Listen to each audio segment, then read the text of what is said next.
welcome to Banfield. It's Wednesday. Great to have you here with us. I'm just going to get right into it because, boy, do I have a lot to cover. We're at 11 and a half days with those two moms who disappeared while driving between Oklahoma and Kansas to, do a kid transfer, a custody kid transfer. Those can sometimes be super duper ugly. And we are starting to hear exclusive information that does link potentially the custody transfer to the disappearance of these two women. I'm going to take you all through the story. And guess what? The FBI now revealing, oh yeah, we are on it. And big time. It's not just the locals anymore, and maybe hasn't been for a while. Not only that, people who are now telling us silently, in silhouette, they are afraid to talk because they are afraid of the players involved. I've got all of that for you coming up in just a moment. Our Laura Engel is still live in this location, which is not the safest place in the world either. And then also tonight, I'm not used to sitting through a court hearing at night, but I'm on the East Coast and Brian Koberger is not, which means his hearing, this one, has been playing out. And I've just been engrossed in this thing. I'll tell you why. Because there's this fella that took the stand to say, yeah, I'm the guy that sent out the survey to the county asking what they'd heard about the case. I did this for the defense. And the grilling began because guess what? We now have the questions. We have all 9 of them verbatim. I'm going to read the questions for you, and I want you to imagine yourself on the end of a phone in Latah County where you've been traumatized by this case, getting asked these questions. I would love to know what your answer would be. And I really want to know what the judge has to say about the fact they even asked those questions anyway. That's coming up. And then, that whole Apple River, Wisconsin, river tubing trip that ended in a stabbing, 5 people stabbed, 1 person dead, a 17-year-old boy, and a 54-year-old man on trial for first-degree murder. He said, I was just in the middle of hell and defending myself. I was surrounded by 13 kids who were getting aggressive and shoving me down in the water. I thought I was going to drown. But then he gutted 5 people. So if you're on the jury, are you on the side of the kids? Are you on the side of the 50-something? Because we've been wondering, what's the age of this jury? And it turns out tonight we've got the absolute, the makeup that might tell you the story of what they're going to decide, right? Let me give you a hint here. One of the people on the jury, is in their 90s. So I can't wait to do that. And then I've also got a little parlor game for you. I want to know what you think. Because you've been following this case, I want you to weigh in on our poll tonight. And I want you to tell me guilty, not guilty, or something in between. Because I'm wondering if this courtroom's going to be different than y'all in the, our little club. I somehow feel like it will be, but I don't know. You can go to my Twitter. I don't even know my handles. It's I don't know, at TV Ashleigh, I think. And then you can go to all my socials and they're all posted there. But go and weigh in. I want to know what you think about that Apple River stabbing. And then Chad Daybell. Yeah, we waited such a long time for Chad Daybell, didn't we? We were so excited about openings in court today. And all the while, haven't we all been asking, why is this guy even in court? It's a death penalty case. Why didn't he just plead? Why didn't you say, okay, you got me? I mean, look at the evidence, right? You got me. Okay, guilty. But take the death off the table, right? Save my life. I'll give you the plea. Why didn't he do it? Well, I have it on good authority exactly why he did not. And it ain't like they didn't try. I got an exclusive report tonight from a source close to the Chad Daybell family. Exactly what was in Chad Daybell's head and what he thinks he can get away with in this trial. All of that is coming straight ahead. But tonight, for the first time, we are finally gaining some insight into why those 2 moms vanished mysteriously in Oklahoma on their way to pick up kids in a custody transfer. Our sources are telling us that it could have something to do with the bitter custody dispute between Veronica Butler and her ex named Wrangler Cole Rickman. It's a weird name, but it's Wrangler Cole Rickman. Tonight, Wrangler Cole Rickman's former lawyers tell this show exclusively that they believe the ongoing court battle and the women's disappearance may be connected. Let me repeat that. The father of those kids, the father's former lawyers tell us that they believe that fight and the women's disappearance may be connected. We are also getting some answers to another big question. That's the why. You know, why nobody in Hugoton, Kansas or Eva, Oklahoma or anywhere in between will say boo. They won't talk. They won't talk about the disappearance of Veronica Butler and her friend Jillian Kelly. They won't talk about the case. They won't talk about the area. They won't talk about the fact that so few authorities are even out there searching, if any, because we can't find any. A true crime YouTuber who's on the ground there tonight, and will join me live in a moment, says people aren't talking because they are terrified they could be next. They are afraid to talk because they fear they could disappear and die next? Well, that raises a lot of questions. I'm going to get to most of them in just a moment. But as for the search, if the disappearance wasn't being taken seriously before, and not everybody was convinced that it was, we now know it is a whole lot bigger. The FBI is indeed part of this investigation. On March 30th, Veronica and Jillian left their rural Kansas home and drove to the Oklahoma Panhandle to pick up Veronica Butler's kids. Kids were living with their father's mother, so grandma. All that while father was wrapping up a prison stint. Veronica and Jillian were supposed to meet up with that grandma at this abandoned gas station.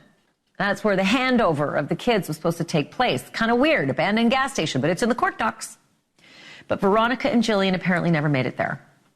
A friend of the missing women spoke exclusively with one of this show's producers today. She wanted to be anonymous. Again, the fear. So the interview was done by telephone and we altered her voice. But here's some of what she told us about the case and about the community. There really isn't much information about the search going on in Oklahoma. It's a very small area. I know we're talking about 2 different states, but it's still a very small area.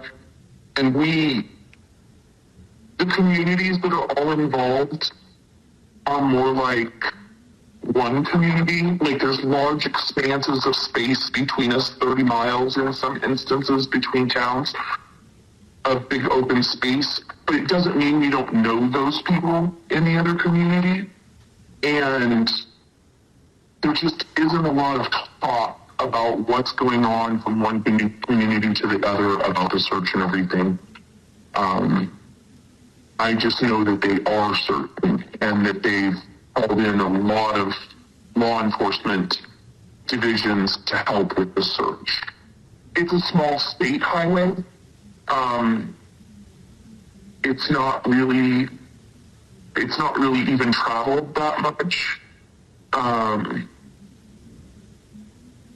I would say it's more local people, farm, equipment movement, that kind of thing that goes on that highway. Probably cattle trucks and pig trucks, because there's big cattle farms and pig farms in this area, and a cow and pig processor very close. The part of the country that this is in, and I think it's political. I think there's a huge distrust of news media outlets and fear that they will make something negative of the story. But I follow a lot of things like that, and I feel like news media is more helpful in these situations than it is not helpful. We are such a small community that literally everybody is your neighbor. And it's difficult knowing that they aren't here every day, because this is not something that's really ever happened to our community. I don't think that there's any fear about or worried that this kind of thing is going to happen again. I think we all feel like it's just an isolated situation. Again, that's a friend of the missing women speaking exclusively with us earlier this evening. And another friend spoke with NewsNation national correspondent Laura Ingle. She, too, wanted to remain anonymous and is standing behind the camera in this interview. Here's some of what she said. Well, we're all wondering what's going on. They're not telling us anything either. As far as I know, they're not telling family anything. Is there any chance that they could be somewhere that we don't know of, that we haven't thought of, that they haven't looked through? I pray there is. But I can't answer that, probably without crying.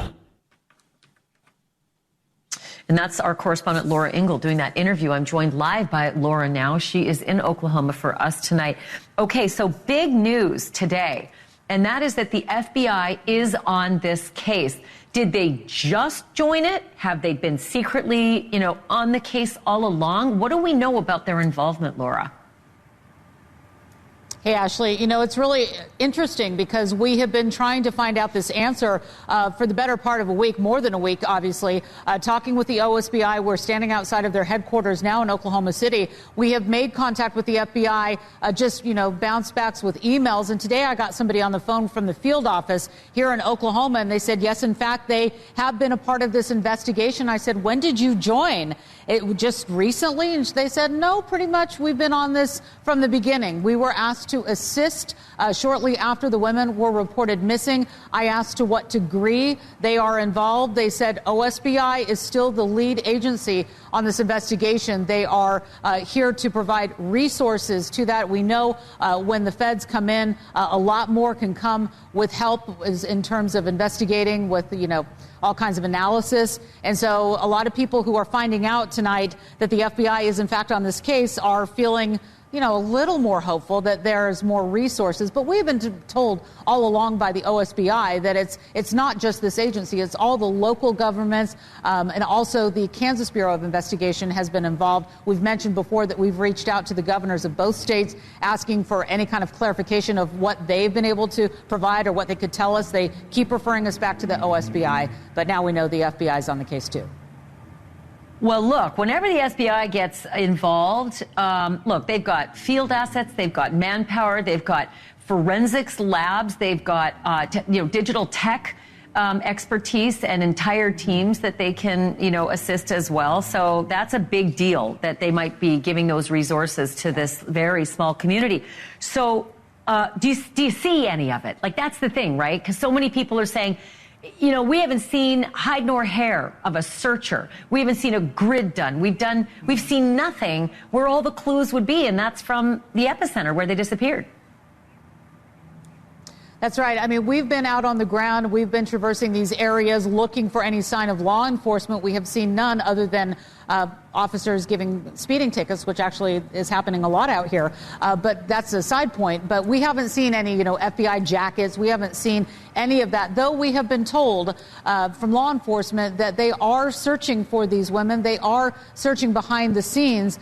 In fact, the recent statement that we got from the OSBI today said, in fact, that they are ultimately looking with other agencies, continuing their search, and hope to find both women alive. This is the statement given to us today, asking anyone with additional information to contact the OSBI with that email there you see on their screen. So that's it. That's what we've got from the OSBI telling us about their search, keeping all this information very close to the vest. Not unusual, as you and I both know, with these large-scale investigations. Ashleigh. Okay, and then lastly, just want to touch on this issue that the father of the children who was in prison and the kids are staying with grandma. The father has some former lawyers that told us exclusively that they believe that the custody fight over these kids and the women's disappearance may be connected. I think that's huge, given the fact that I've asked you about the community's response to grandma. That's the father's mom. And there's been some hesitation. People are afraid to even talk about her, saying that she's got a reputation. She's maybe somewhat scary. Right. And we've been hearing that repeatedly, and we've been trying to get somebody to talk to us on camera. One person I've talked to, and I've actually mentioned her by, just referring to somebody telling me to be careful out in these parts. We talked to the private investigator today who not only knows this area so well and told us to be careful and talked to us about, possible human trafficking. But I said, what do you really think about this case? She has pulled the criminal records of the family members of this father. Listen to what she had to say. Grandmother, the grandfather, and the son Wrangler all have pretty extensive criminal records of different sorts. I mean, there's everything from drugs and strangulation to possessing a firearm after committing a felony to all kinds of traffic violations. It's pretty extensive, and I think that's a huge red flag that merits actually going to and looking at the family very closely as some primary suspects at this time. All right, so we're hearing that over and over again from multiple people, as you just mentioned, from the father's lawyer as well. So the custody battle is front and center, looking through those court documents. And another reminder that there were documents that were filed just 10 days before these women disappeared. And there was a court hearing that was scheduled for next week, April 17th. That's when everybody was supposed to be back in court to talk about if Veronica Butler was going to get more visitation with her kids, if that supervision was going to be lifted. That was on the court docket for just next week. Ashleigh? Okay, Laura Ingle, break in. If you hear anything, please. We're going to continue our breaking news on this coverage because this case has captivated online investigators as well, including Carrie Moody. She's a true crime YouTuber who's in Oklahoma to help with the search. So, Carrie, thank you for being on. You've been out to where the car was found abandoned. You've searched an abandoned property for signs of the missing women. Tell me a little bit about your work, who you're with, and how you're staying safe while you do this. Well, first of all, thank you so much for having me. I am originally from Northwest Oklahoma, and I still live in Oklahoma. When this case kind of broke about the second day, I had a feeling it probably would not get a whole lot of attention because of the area that it's in. As far as the searching, I have the other day, I was 65-mile-an-hour winds. I was crawling down rocks under a bridge searching. We've searched multiple abandoned buildings, schools, things like that. There's just a wide, vast amount of land. Obviously, most all of it is private. So, you have to be very careful to have permission to go onto any of those properties. People are very leery, and their land is their livelihood. So, they definitely protect. Have you seen authorities? You're out there doing this? You're out there doing this. Have you seen any authorities doing the same thing at any point in your efforts? I have not seen any authorities doing any searching. I have seen, there has been some law enforcement presence that normally is not in the area. My understanding is that the local law enforcement sheriffs, the local law enforcement police officers, they have not been told anything at all. This is strictly an OSBI that is handling this. And of course, now the FBI is involved, thankfully. But no, as far as Carrie, searching. Can I ask you, the fact that you're local, this helps, right? Because, our Laura Ingle has been down there for the better part of a week. She's been followed by a mysterious black truck. She was, had the bejesus scared out of her about that. And a lot of locals have been tight-lipped not because they don't know anything, but because they're scared. They say they're scared of the people involved in this family and that they literally said the words, "I don't want to be next." Do you have anything to add to that, given that you are also talking to community members and you're from those parts? Absolutely. Yes. They are scared. A lot of people have. This is a very, very tight-knit, small community. Everybody does business with each other. They work together. Their kids are in school together. A lot of people have had run-ins with, the family, the custody battle, the issue. A lot of, people here have had, and this has been going on for a long time. And it seems to me that, they've gotten away with a whole lot. And, my understanding from speaking to the locals is that, there's that right to know your accuser. And if they speak out or if they, file a report or things like that, if the situation isn't handled, they very well could be a target of, whoever that, targeted Veronica and Jillian. So yes, they are afraid to speak out. Carrie Moody, thanks. I appreciate your contributions to this. Be careful out there, please. Thank you. Carrie Moody joining us live tonight as well. And still to come on this program, Bryan Kohberger has a jury problem. Make that 9 problems. One for each of the loaded and not entirely accurate questions that the defense team asked potential jurors in a phone survey. I got my hands on the actual survey. I'm going to read the questions word for word so you can be the judge. Next.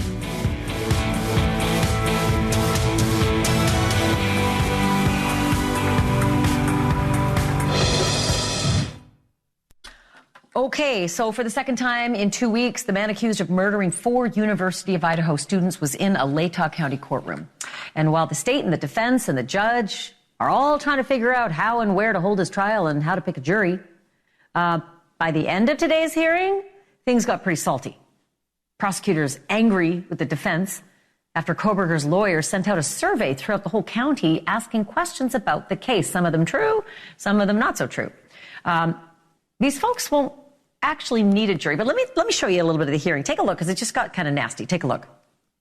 You acknowledge false that Mr. Kohberger allegedly stalked one of the victims. That's false. You know that to be false. Which one? That Mr. Kohberger allegedly stalked one of the victims. Yes, I was trying not to say that because. But you knew that was false. I did. Yes. And so you have now, for anybody who had never heard that before, that question is now planted into them. Unqualified representation that Mr. Kohberger stalked one of the witnesses, and that's false. That's false. Yes. Yes. Okay. Thank you. Thank you. Okay, so they're not actually going to need a jury for about another year, right? Because trial's that long away. But lawyers for Kohberger say it's futile to even start looking in Latah County because they say the whole jury pool there is biased against their client. And to prove their point, they hired a psychologist, that guy who was on the stand, to do a phone survey checking on the bias across the county against their client.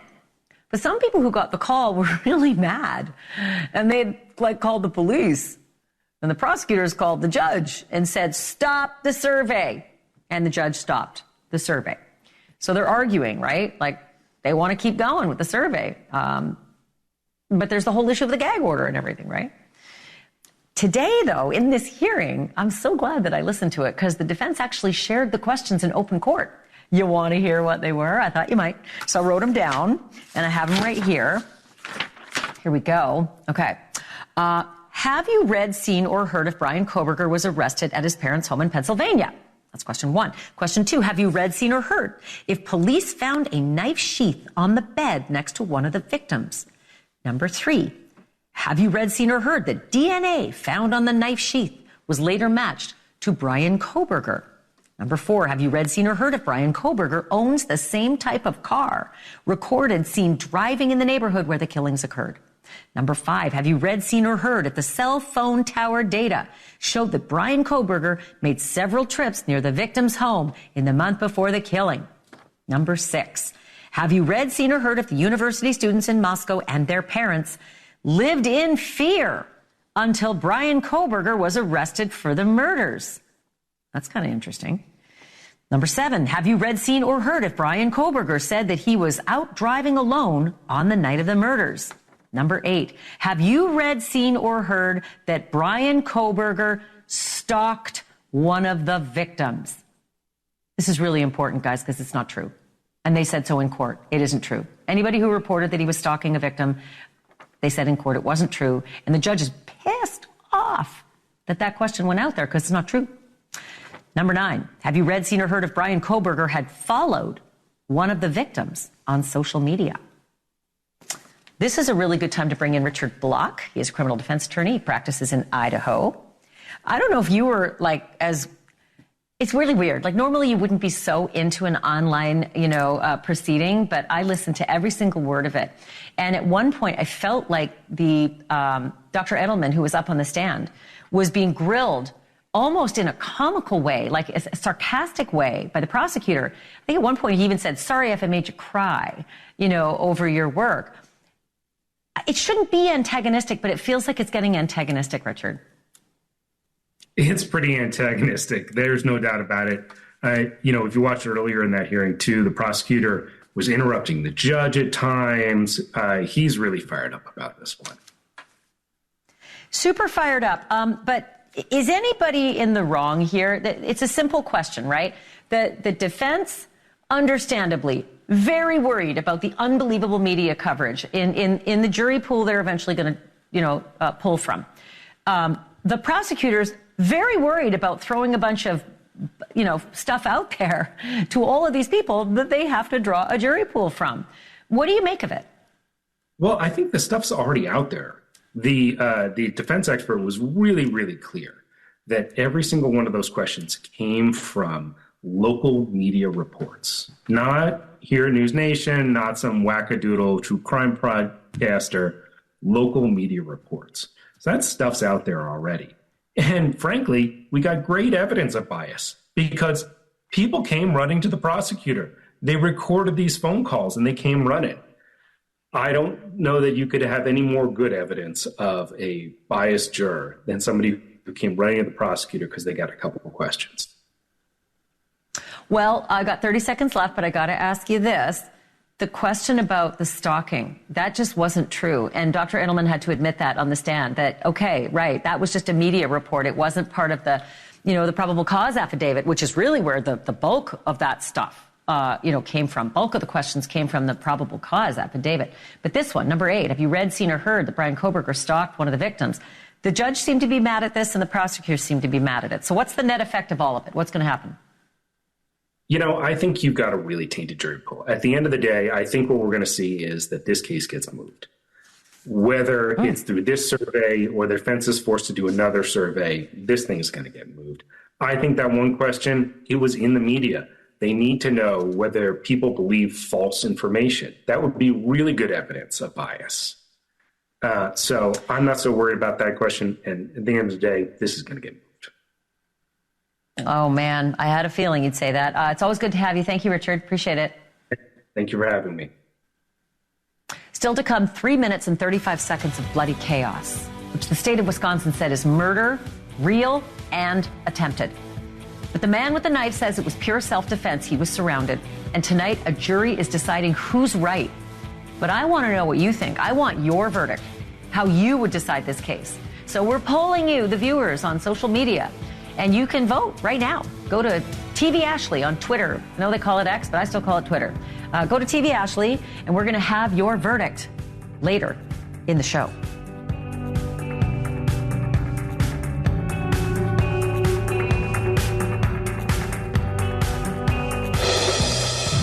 If you've been following the Apple River stabbing trial in Wisconsin, you may have a strong opinion if the guy charged with murder is guilty or was just trying to defend himself. He was surrounded by aggressive kids who'd been drinking, and he was shoved down into the water twice. But when he pulled a knife, he slashed and stabbed 5 people, gutted them, and 1 person died. The hell and the chaos on the river that day is really nothing short of bone-chilling.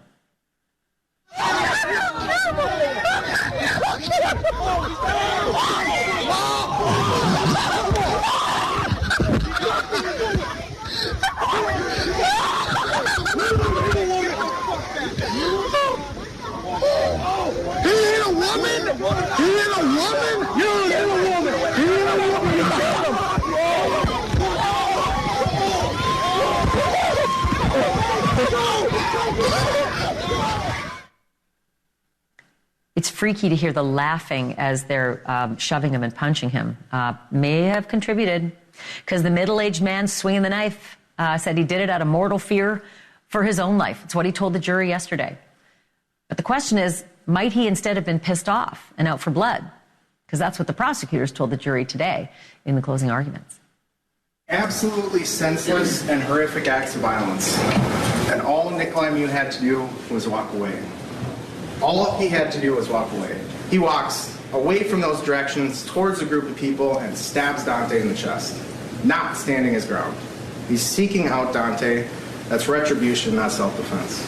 So you don't check your common sense at the door when you serve as a jury. You don't turn your back on somebody if you're afraid of them, especially if you're so afraid you gotta reach for your knife. You can't be that afraid that he's gotta reach for his knife and so unafraid that he turns his back on them. He was angry, not afraid. 6 drunk teenagers quickly turned into 13. 13 against 1. They got in his face. They screamed at him. They called him names. They swore at him. They put their hands on him. And the group of 6, they became brave. Before those closings began, the state actually ended up making the jury's work a little easier because they gave them some different options than just that top murder charge. So besides the original counts of first-degree intentional homicide and the attempted intentional homicides, the prosecutors threw in the lesser counts, and they included instead second-degree intentional homicide and reckless homicide. And to be clear, those charges are really still very serious. And yet the accused, Nikolai Mew, says this was self-defense, period. And if you're thinking that the jurors' ages might be a factor in whose side of this fight they're on, I am way ahead of you. I've got the breakdown for you right here. The panel consists of 8 women and 6 men. And among them, 2 are in their 20s, 1 in their 30s, 3 in their 40s, 3 in their 50s, 1 in their 60s, 3 in their 70s. And check that last one out. 1 juror is in their 90s. Joined now by Donna Kukler. She is a Wisconsin attorney who recently tried a homicide case before this same judge, Michael Waterman, last year. Great to have you, Donna. So the ages, I just went over those ages. That's a lot, right? 3 in the 50s, 1 in the 60s, 3 in the 70s, 1 in the 90s. Do you think this is going to make the difference in this case? Well, thanks for having me tonight. I do think it makes a difference. We've got 8 jurors from what I can calculate there who are over the age of 50. And we have a defendant who is 52. So what we hope to see in any trial is a jury of your peers. And here we've got a jury that's similar age or older, who have maybe the ability, a better ability to evaluate things through the lens of an older person. You know, I was reading some of the comments on the poll, and somebody wrote on my Twitter that I'm 70 and I would have been terrified in this circumstance. It sounds to me if that 70-year-old were on the jury, that would have been a self-defense vote for sure. But then, you know, today, as Wisconsin law allows, the state allowed this jury some easier options, maybe not the top first-degree intentional homicide. They instead gave them second-degree intentional homicide and reckless homicide. I said it already. Those are still serious. How serious are they? Well, they're all serious. They're all forms of homicide. So, of course, the penalties are extremely serious. But, you know, I think it's also helpful for the defense to have lesser includeds, because now all of a sudden the jury is hearing that there's other charges that they're being asked to consider, charges that they weren't asked or told about at the start of the trial. And they may be thinking the state's case isn't as strong as the state thought it was. I can't wait to hear, you know, the end of this deliberation. Donna Kukler, thank you for being on tonight. Really appreciate it. Yeah, you bet. Thank you. Still want to know from our viewers, too, how would you weigh in on this? If you were on Nikolai Mew's jury, how would you vote? You have the option. Go to my Twitter, @TVAshleigh. Poll is up live right now. Guilty of homicide, guilty of a lesser charge, or not guilty. And the number has actually just spiked in the last commercial break. So head in there and let me know how you feel, because I am going to give you the verdict results for you, our little crew, later in the show. Still to come. She loved him so much she wouldn't dare blame him for the murder of her 2 kids and his wife. And maybe that's why Lori Vallow was sent to prison for life. But her husband, Chad Daybell? Oh, no, he's not standing by his woman. Right out of the gate, he rolled up the bus and rolled her right over top of her, hoping to save himself from death row.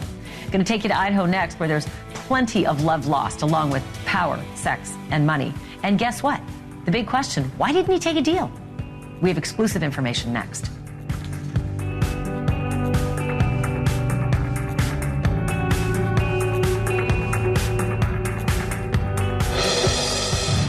understanding, falls, seizures, trouble swallowing, or sleepiness may occur. Rexulti helped reduce my mom's symptoms.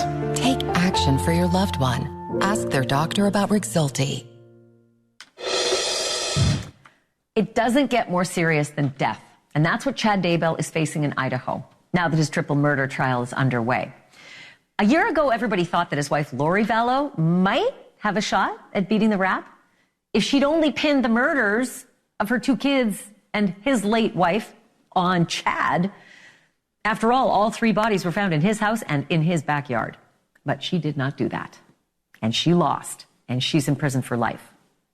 Chad, however, Chad's trial looked a heck of a lot more like a slam dunk conviction than Lori's, so why on earth did he not even consider taking a deal? Why didn't Chad offer to admit to the murders to save his skin and stay off death row?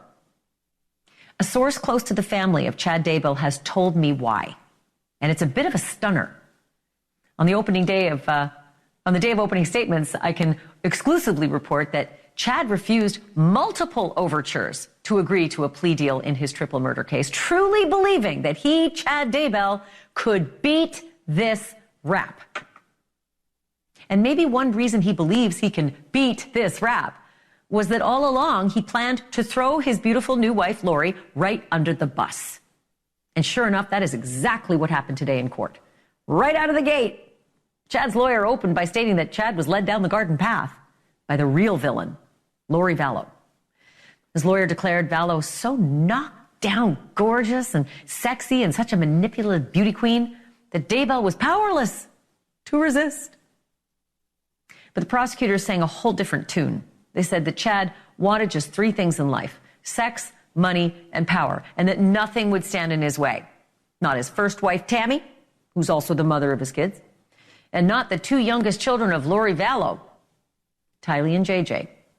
Here are the opening salvos from both sides in court, and I want you to pay particular attention to defense attorney John Pryor describing how everything was fine with normal Chad Daybell until vivacious Lori Vallow arrived on the scene. 2 dead children buried in the defendant Chad Daybell's backyard in September of 2019. The next month, his wife is found dead in their marital bed. 17 days after the death of his wife, Tammy Daybell, this defendant is photographed laughing and dancing on a beach in Hawaii at his wedding. It's Lori Vallow, a woman who was his mistress and the mother of the children buried in the graves on his property. 3 dead bodies. This defendant believed he had a right beyond the ordinary. When he had a chance at what he considered his rightful destiny, he made sure that no person or no law would stand in his way. His desire for sex, money, and power led him to pursue those ambitions. And this pursuit led to the deaths of his wife and Lori's 2 innocent children. So what we have is a situation where someone who's 29 years old, Chad Daybell, 29 years of marriage with Tammy Daybell, no discernible issues in his life. And then Lori Vallow comes into the picture, Miss Texas, with her testimony about this beautiful, vivacious woman, very sexual person, and very manipulative. And she knows how to get what she wants. And she drew Chad Daybell into a relationship, and an unfortunate relationship, that Chad fell into. After that, things started rolling, and issues started happening, but eventually, yes, there was a murder, and there was a burial.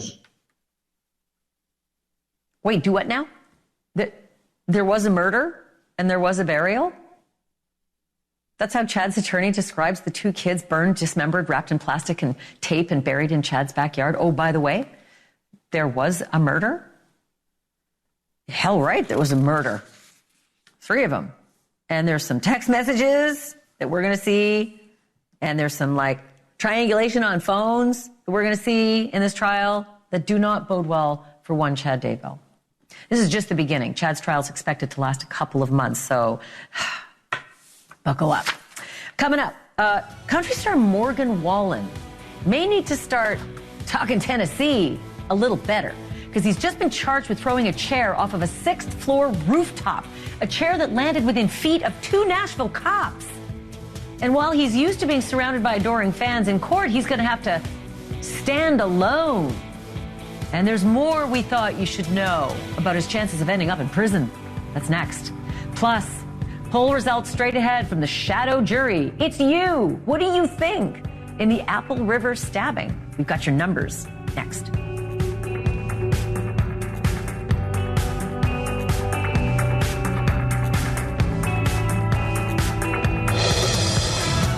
And Alexa. At First Tee, we are building game changers. We believe all kids deserve to feel excited to grow, safe to fail, and better equipped for whatever comes at them next. We do this by helping them develop their golf swing, but more importantly, their inner strength. First Tee coaches help young people ages 7 to 18 navigate the course, as well as guide them through new challenges in life. Because we know what's inside doesn't just count, it changes the game. Learn more at firsttee.org.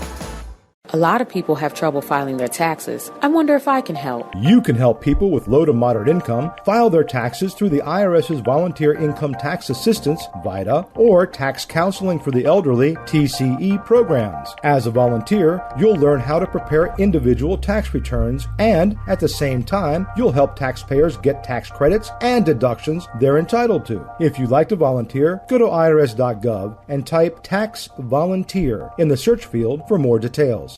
Over the years, you've brought them into your home. You were prescribed opioids after the C-section and after Dad's back injury.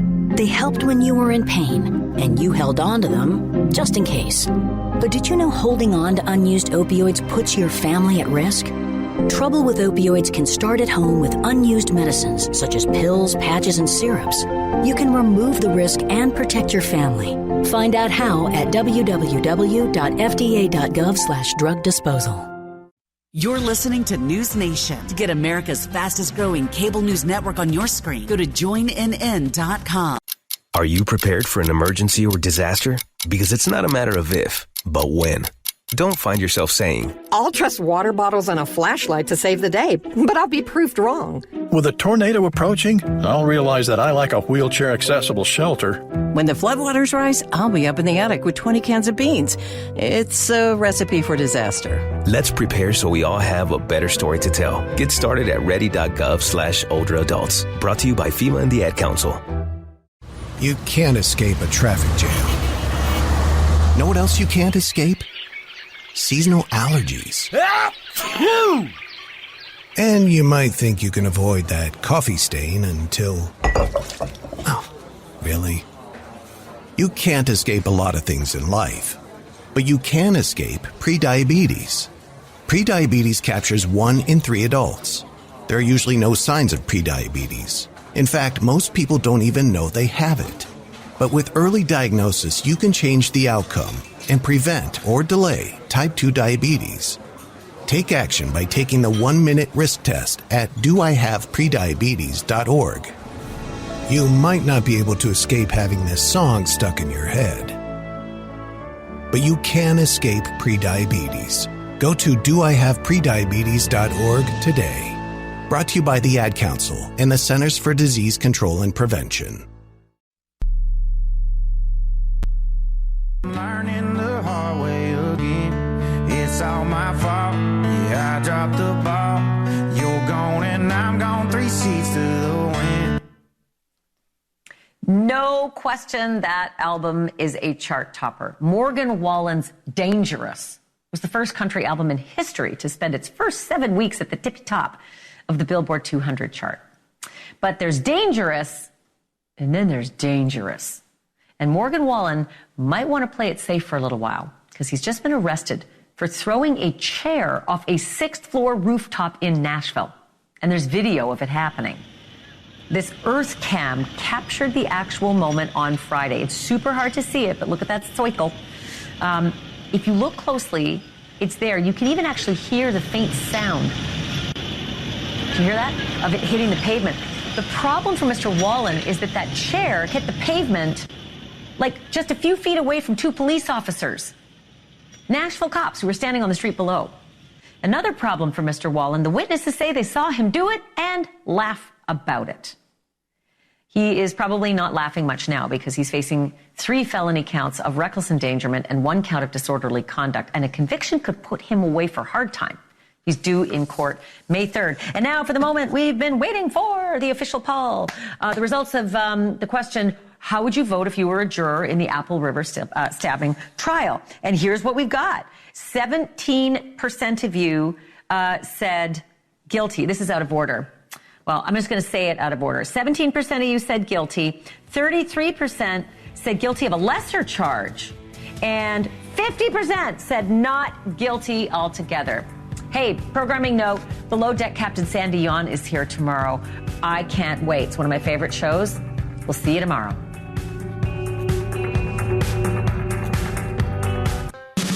Tonight, Chris Cuomo. How many of you had to get over the kind of hurdle of explaining to the people in your life that I don't need college to be a success? And host of Dirty Jobs, Mike Rowe, take on the explosion of jobs in the trades. Did you think about going to college? I did for 1.5 years. It wasn't for me. And meet the blue-collar millionaires. And I've made a lot of money. Starting now on this special edition of Cuomo, Trading Up with Mike Rowe.